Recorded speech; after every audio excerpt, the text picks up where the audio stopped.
Assalamualaikum warahmatullahi wabarakatuh.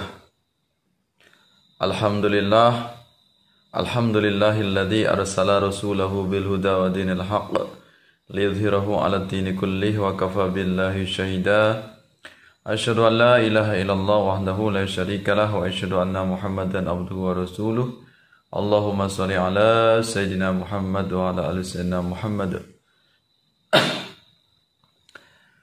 Pemirsa yang dirahmati Allah Subhanahu wa taala, mudah-mudahan Anda semuanya selalu dalam keadaan sehat walafiat, diberikan keberkahan, diberikan panjang umur, segala aktivitasnya diberikan kelancaran oleh Allah Subhanahu wa taala. Mudah-mudahan segala hajatnya, segala cita-citanya dikabulkan oleh Allah Subhanahu wa taala. Dimanapun berada, selalu mendapatkan lindungan dari Allah Subhanahu wa taala. Saudara-saudara kita semuanya yang saat ini diberikan ujian Allah, mudah-mudahan diberikan kesabaran. Yang tertimpa musibah, saudaranya mungkin dalam keadaan wafat, mudah-mudahan saudara-saudara kita semuanya yang diwafatkan oleh Allah kembali kepada Allah, wafat dalam keadaan husnul khatimah. Amin ya rabbal alamin. Para alim, para ulama, para guru, teman-teman santri, sahabat-sahabat Aswaja dimanapun berada, terima kasih kehadiran Anda semuanya yang telah mendukung channel ini. Karena kehadiran Anda semuanya tentunya sangat berarti bagi kami, sehingga apa yang kita bahas, apa yang kita diskusikan, apa yang kita kaji mendapatkan ridho dari Allah Subhanahu wa taala. Pada kesempatan ini kita akan membahas tentang fenomena pembubaran pengajian atau pembubaran kajian. Ya, kajian di sini maksudnya adalah kajian dalam rangka untuk berdakwah. Bagaimana hukumnya dalam timbangan Islam, dalam timbangan syariah, dalam timbangan fikih tentang apa aksi pembubaran kajian atau pembubaran dakwah. Ya. Sebelum kita masuk pada hukumnya, maka kita perlu dulu kita cermati dulu tentang apa sih sebenarnya dakwah itu. Ya, dakwah ini secara bahasa, ya, da'a yad'u da'watan artinya adalah menyeru atau mengajak. Menyeru, mengajak manusia, yaitu dalam hal kebaikan. Ya, menghimbau orang agar mentaati Allah. Kemudian dakwah secara istilah berarti mengajak, menyeru orang untuk melakukan kebaikan, melaksanakan perintah Allah, dan tentunya juga menghindarkan dari perbuatan tercela, perbuatan dosa atau hukum-hukum yang melanggar hukum Allah. Ya, jadi dakwah artinya adalah tugas melakukan aksi, yaitu amar ma'ruf nahi mungkar, mencegah manusia, menyuruh manusia untuk melakukan perbuatan yang baik, perbuatan yang ma'ruf, dan mencegah manusia dari perbuatan yang keji, perbuatan dosa atau perbuatan yang mungkar. Itu adalah pengertian dari dakwah. Lantas bagaimana sistematika dakwah atau kode etik dalam berdakwah? Tentu yang namanya berdakwah ini memang kewajiban setiap umat Islam. Tentunya dakwah bukan hanya tausiah, bukan hanya ceramah, tapi dakwah sesuai dengan kapasitas, sesuai dengan profesi, sesuai dengan posisi kita masing-masing. Semuanya kita niatkan sebagai bentuk dakwah. Intinya adalah tugas atau peran kita semuanya untuk mengajak orang melakukan perbuatan baik agar melaksanakan atau mentaati perintah Allah atau hukum-hukum Allah. Nah, kode etik atau tentang rambu-rambu dakwah ini sudah dijelaskan dalam Al-Quran. Di antaranya surat An-Nahl ayat 125, ud'u ila sabili rabbika bil hikmati wal mau'izatil hasanati wajadilhum billati hi ahsan inna rabbaka huwa a'lamu biman dhalla an sabilihi wa huwa a'lamu bil muhtadin. Ya. Ud'u, serulah atau ajaklah, ila sabili rabbika, kepada jalan Tuhanmu, bil hikmati, dengan cara hikmah. Apa itu hikmah? Dengan cara yang lemah lembut, dengan cara teladan yang baik atau perilaku yang baik. atau uswatun hasanah, tindakan yang baik, ya contoh yang baik. Wal mau'izatil hasanah, kemudian dengan cara nasihat atau pengajaran atau pendidikan. Di antaranya yaitu tausiah atau kita sebut sering dengan tabligh. Ya, itu peran dari dakwah. Wajadilhum billati hi ahsan, kemudian juga melakukan mujadalah, artinya di sini adalah kita sharing atau debat dengan cara tetap mengedepankan tentang akhlak, mengedepankan tentang etika yang baik, menghindarkan dari caci maki atau menghina.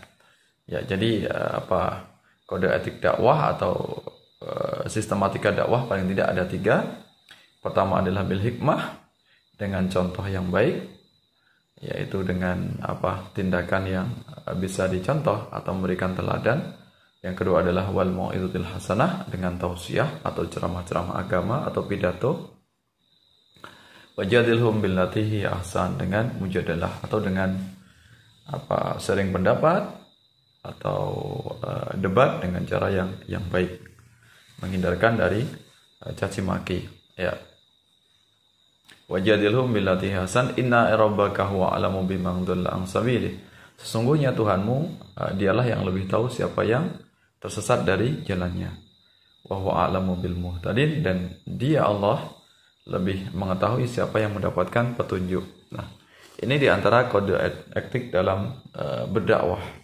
Harus mengetahui rambu-rambu, tidak serampangan, tidak asal kita dakwah, karena dakwah tanpa didasari dengan bekal ilmu yang mumpuni, tanpa didasari dengan ilmu yang mencukupi, tentu bukan menambah ma'ruf, tapi justru akan menambah yang mungkar. Karena dalam Islam dakwah itu dilakukan dengan cara-cara yang ma'ruf. Amar ma'ruf bil ma'ruf, bukan amar ma'ruf bil mungkar. Mengajak orang dengan cara-cara yang baik, dengan nasihat yang baik, bukan mengajak orang dengan mencela atau menghina. Tentu ini tidak akan bisa terjadi proses dakwah kalau kita dengan cara mencela atau menghina orang yang kita dakwahi. Maka disinilah perlunya konteks dakwah, mengetahui juga objek dakwah, siapa yang kita hadapi, siapa yang kita temui, tidak secara serampangan, tidak secara membabi buta. Kita harus mengetahui kondisi tertentu, dan juga kita harus mengetahui materi atau ilmu konten apa yang perlu kita sampaikan, sehingga orang bisa akan menerima, mau melaksanakan apa yang menjadi harapan kita. Kemudian bagaimana ancaman bagi orang yang menghalangi dakwah? Ternyata dalam Al-Quran banyak sekali ayat-ayat tentang ancaman Allah orang yang menghalangi dakwah, orang yang melakukan rintangan dakwah. Di antaranya Rasulullah juga banyak sekali orang-orang yang merintangi dakwah Rasulullah dengan berbagai macam hinaan, celaan, bahkan juga Rasulullah hendak dibunuh oleh kafir Quraisy atau orang musyrik. Di antaranya ancaman bagi orang yang menghalangi dakwah atau menghalangi penyajian, misalnya dalam surat An-Nisa disebutkan, surat An-Nisa 167, innal ladzina kafaru wa saddu an sabilillahi qad dallu dalalan ba'ida. Sesungguhnya orang yang kafir wasaddu an sabilillah, dan menghalangi orang di jalan Allah, artinya menghalangi orang yang berdakwah, tausiah, qad dallu, sungguh dia tersesat, dalalan ba'ida, sesat yang sejauh-jauhnya. Berarti sesatnya ini benar-benar sesat yang tidak akan mungkin lagi mendapatkan jalan kebenaran, sesat yang tidak akan mungkin mendapatkan hidayah. Nah, ini ancamannya tentang orang yang menghalangi dakwah atau menghalangi atau membubarkan pengajian. Lantas perlu kita tindak lanjuti, sebenarnya siapa sih orang yang menghalangi pengajian atau membubarkan pengajian? Ini banyak beredar di masyarakat, isu yang beredar ini dikatakan sebagai bagian salah satu dari ormas, yaitu Ansor Banser. Ya, benarkah Ansor Banser ini membubarkan pengajian? model pengajian yang seperti apa yang kemudian oleh Ansor Banser. Kalau yang benar Ansor Banser ini membubarkan pengajian, ini yang dibubarkan oleh Banser. Apakah semuanya pengajian ini dibubarkan, ataukah pengajian-pengajian tertentu yang memang itu mengharuskan atau menyebabkan kemudian Ansor Banser melakukan tindakan pembubaran. Nah, ini sepengetahuan saya, apa yang saya kaji, apa yang saya teliti, ternyata Ansor Banser ini tidaklah membubarkan pengajian.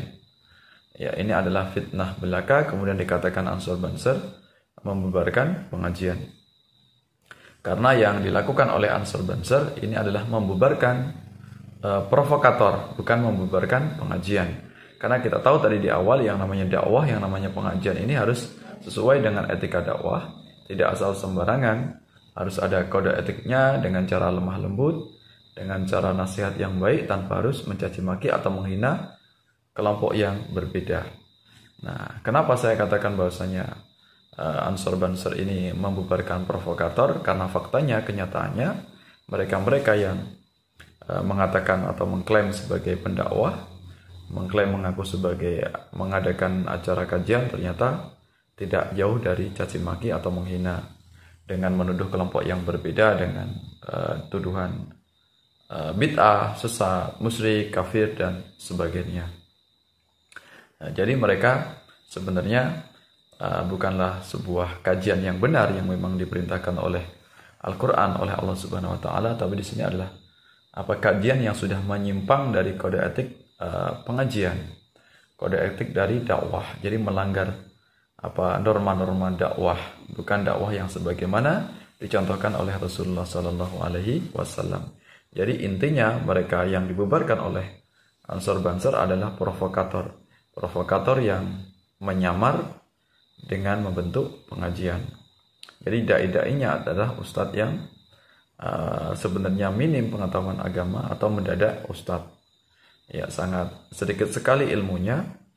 Jadi belum pantas untuk menyampaikan dakwah, tapi sudah keburu dia kepingin ceramah. Jadi ceramah, mengisi kajian yang tidak diimbangi dengan ilmu yang cukup. Walhasil akhirnya isinya hanya caci maki, memprovokasi antar golongan, antar ormas yang ada. Kemudian mengklaim merasa paling benar sendiri, paling lurus sendiri, paling Islam sendiri, paling suci sendiri, akhirnya paling masuk surga sendiri. Na'udzubillah min dzalik. Nah, itulah yang saya katakan sebagai provokator yang menyamar sebagai ustadz. Ya, tindakan provokasi, merusak persatuan bangsa, merusak kerukunan beragama yang mereka kemas dengan isinya adalah pengajian. Ya, yang dibubarkan oleh Ansor Banser ini paling tidak ada dua hal. Pertama adalah provokator yang ingin mendirikan negara khilafah, di antaranya adalah aktivis khilafah atau aktivis HTI atau Hizbut Tahrir yang menggaungkan ingin mendirikan negara khilafah yang anti dengan Pancasila. Yang kedua adalah kelompok Salafi Wahabi. Hanya dua kelompok inilah yang kemudian yang dibubarkan oleh Ansor Banser. Ya, kelompok Salafi Wahabi ya kita tahu mulutnya tidak akan berhenti dari membahas tentang bid'ah. Materinya, isinya hanya provokasi, isinya hanya caci maki, menghina kelompok yang berbeda.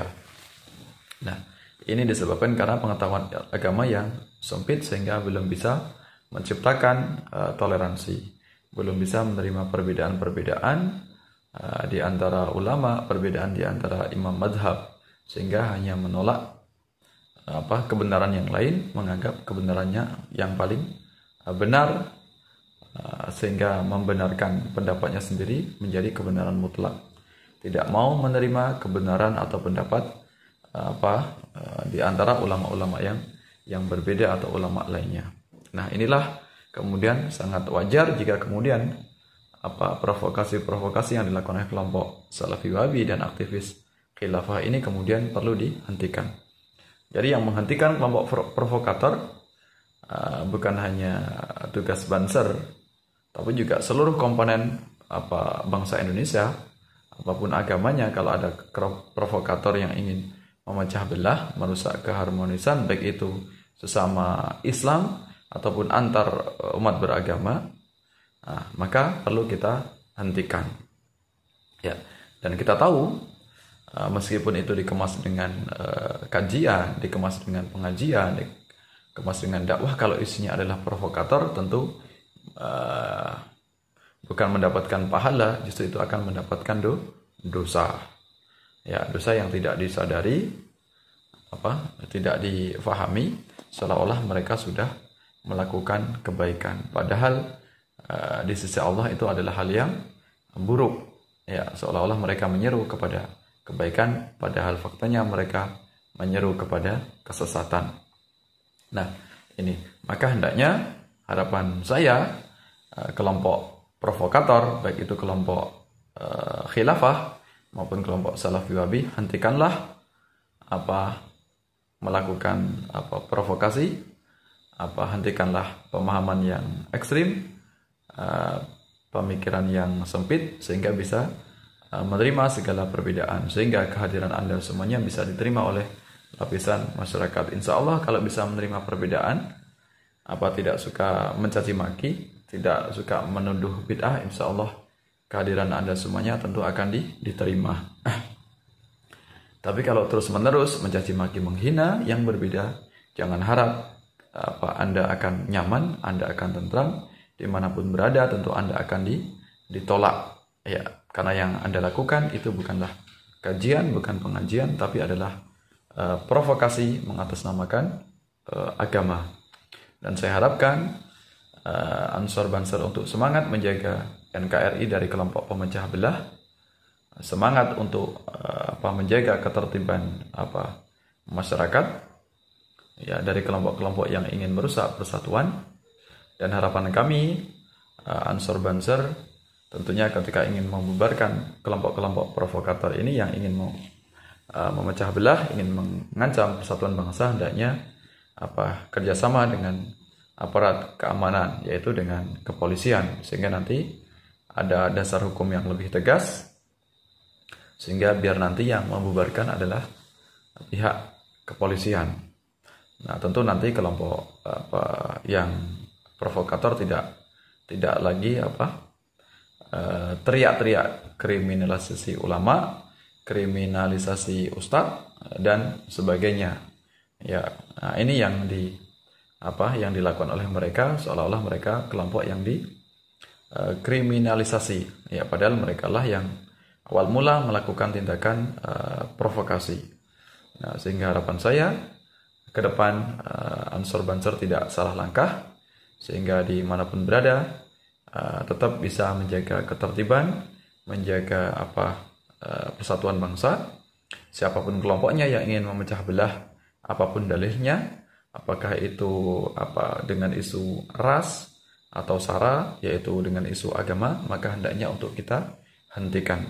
Jangan lagi di podium-podium yang suci ini, di mimbar-mimbar suci, dirusak atau dikotori dengan orang-orang, oknum-oknum yang berbicara tentang agama tapi mereka tidak memahami yang sebenarnya.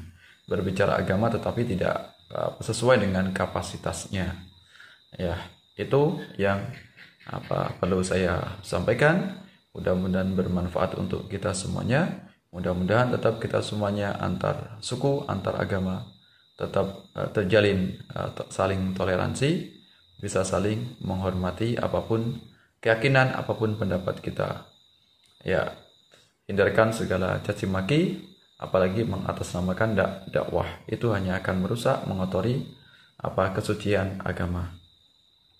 Mohon maaf atas segala khilaf, segala kekurangan. Sampai bertemu dalam kesempatan yang lain.